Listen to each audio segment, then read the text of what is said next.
हमने जो simple average method का पहला टाइप देखा जिसमें एडजस्टमेंट नहीं आता, अब सेकंड टाइप आएगा जिसमें एडजस्टमेंट आता है, जिसको हम लोग कहेंगे विथ एडजस्टमेंट।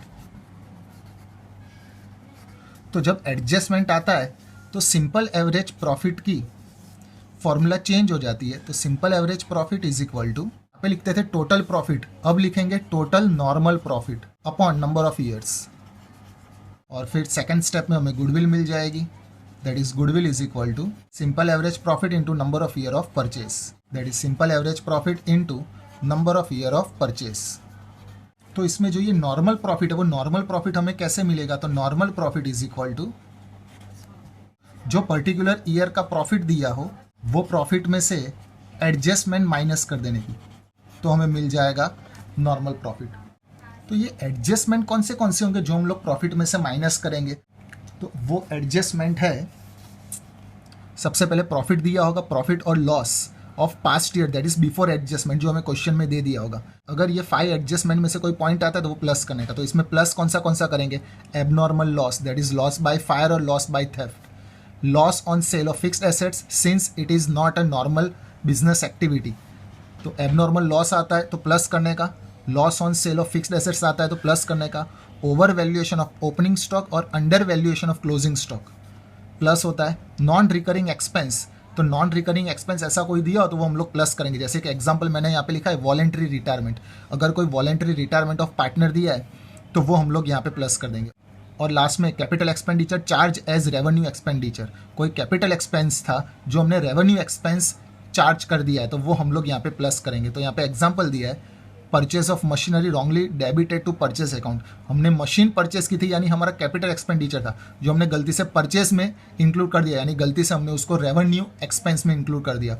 और दूसरा एग्जांपल रिपेयरिंग ऑफ मशीनरी, हम लोग कभी भी मशीन रिपेयर करते हैं तो वो कैपिटल एक्सपेंडिचर कहलाता है, wrongly debited to repair account, जो रिपेयर होता है वो रेवेन्यू कहलाता है, और जो रिपेयर ऑफ मशीन होता है that is repairing of assets वो कैपिटल एक्सपेंडिचर होता है। यानी अगर ऐसा कोई कैपिटल एक्सपेंडिचर आता है जिसको हमने रेवेन्यू समझ लिया था तो वो हम लोग यहाँ पे प्लस करते हैं, और माइनस करेंगे, एबनॉर्मल लॉस प्लस होता है, एबनॉर्मल गेन माइनस होता है, that is profit on sale of fixed assets. Then after over valuation of closing stock और under valuation of opening stock, non recurring income यहाँ पे माइनस होता है, नॉन रिकरिंग एक्सपेंस प्लस होता है, income from non trade investment, अगर question में कुछ भी स्पेसिफाई नहीं किया कि ये ट्रेड इन्वेस्टमेंट है कि नॉन ट्रेड इन्वेस्टमेंट है तो उसको नॉन ट्रेड इन्वेस्टमेंट समझने का, अगर नॉन ट्रेड इन्वेस्टमेंट से कोई इनकम होती है तो वो माइनस किया जाता है। Then after partners remuneration if it is not deducted, अगर पार्टनर का रेम्यूनरेशन दिया हो, सैलरी बोनस कमीशन रेम्यूनरेशन अगर पार्टनर का दिया हो तो वो माइनस होता है।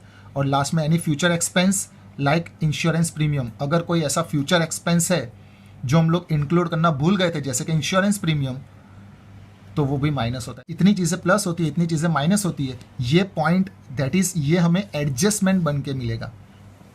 तो ये इतने एडजस्टमेंट हम लोग सॉल्व करेंगे अगर क्वेश्चन में दिए हो तो, ये प्लस माइनस कर देने के बाद जो प्रॉफिट मिलता है उसको हम लोग कहते हैं नॉर्मल प्रॉफिट, जो हम लोग कंसिडर करेंगे एवरेज प्रॉफिट फाइंड करने में। Sum number 7, Ram and Mohan were partners sharing profit and loss in the ratio of 2:1. They admitted Shyam as a partner for 1/5 share in the profit. For this purpose, the goodwill of the firm was to be valued on the basis of 3 years purchase of last 5 years average profit. Number of year of purchase हमें दे दिया है 3.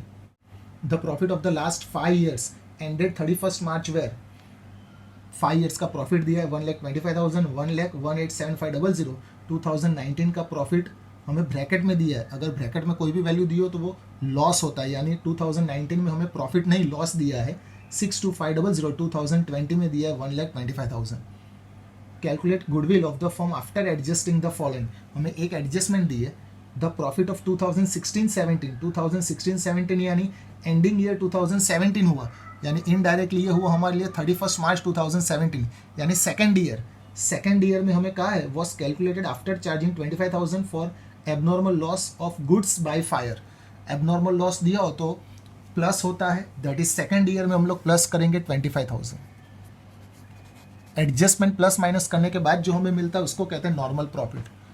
पहले year का as it is 1,25,000, second year में plus करेंगे 1 lakh plus 25,000 that is 1,25,000, बाकी के तीनों 3 साल का सेम 187500। ये लॉस है तो ब्रैकेट में लिखेंगे 62500 और 1,25,000। इसका टोटल करेंगे तो हमें मिलेगा 5 lakh rupees.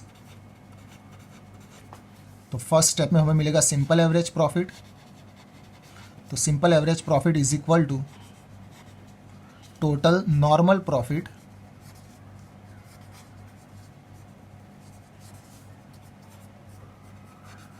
Upon number of years.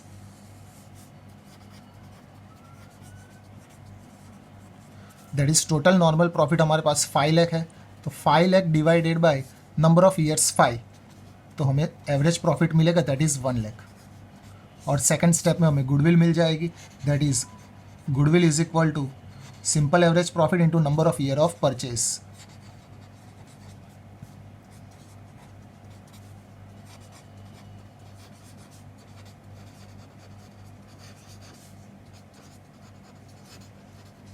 तो सिंपल एवरेज प्रॉफिट हमारे पास है 1 lakh into number of year of purchase हमें क्वेश्चन में दे दिया है 3, तो हमें गुडविल मिलेगा 3 लाख रुपीस।